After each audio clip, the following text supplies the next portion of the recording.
रही वहां है, हुआ, विधायकों को, पुण्य, सांसदों को, मंत्रियों को, सबको उसके बारे में भी कुछ टिप्पणी कर दे। पुरानी पेंशन मिल रही है ना, गलत जानकारी तो नहीं दे रहा हूं। सरकारी कर्मचारियों में मीन में एक निकालेंगे, वहां पर काट छांट करेंगे, अपने आप फुल पेंशन लेंगे, पुरानी पेंशन की मौज लेगी। मैं तो कह रहा हूं, नहीं, मैं तो कह रहा हूं कि जो कुछ भी है, संसद में कई बार इसके ऊपर चर्चा हुई, कई बार कई विधानसभाओं में चर्चा हुई, तमाम तरह से इसके ऊपर ये एक मत बनाने की कोशिश कानून लागू नहीं करेंगे, लेकिन सवाल है अपने ऊपर लागू नहीं करेंगे।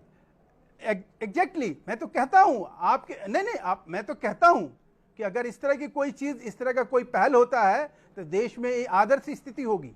लेकिन सवाल यह है कि आज इस तरह का राजनीतिक पाखंड क्यों? फौज में हिमाचल में राजस्थान सरकार ही देश सेवा करते हैं, बाकी सरकारी कर्मचारी देश सेवा नहीं करते।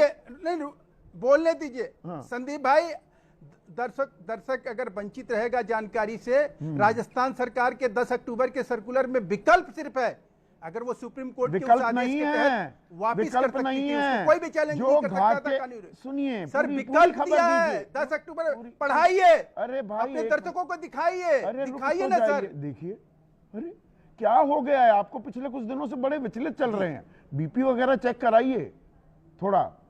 वहां पर जो घाटे में संस्थान हैं उनमें से ओपीएस खत्म करने की छूट दे दी गई है।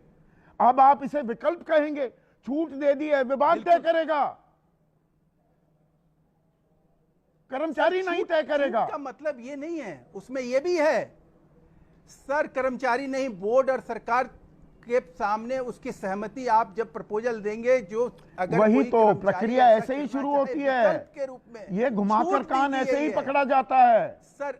अब मुझे एक चीज आप ही की बात पर रहते हैं, आप ही की बात, महेश भाई आप की बात पर लीजिए। अब उसके बाद नहीं, आप आगे बढ़ने दीजिए ना, आगे बढ़ने दीजिए। पेंशन के नाम पर गोरख धंधा कब तक इस देश में चलेगा? बस गोरख धंधा एक शब्द सुन कर आए, याद करके आए कि आज बस गोरख धंधा करता रहूंगा। गोरख धंधा कौन कर रहा है? अप्रैल 20, 2023 को याद करने की बात नहीं है, सुन तो लीजिए। आप सुप्रीम कोर्ट को मजाक बनाइएगा, सुप्रीम कोर्ट को मजाक बनेंगे। सुप्रीम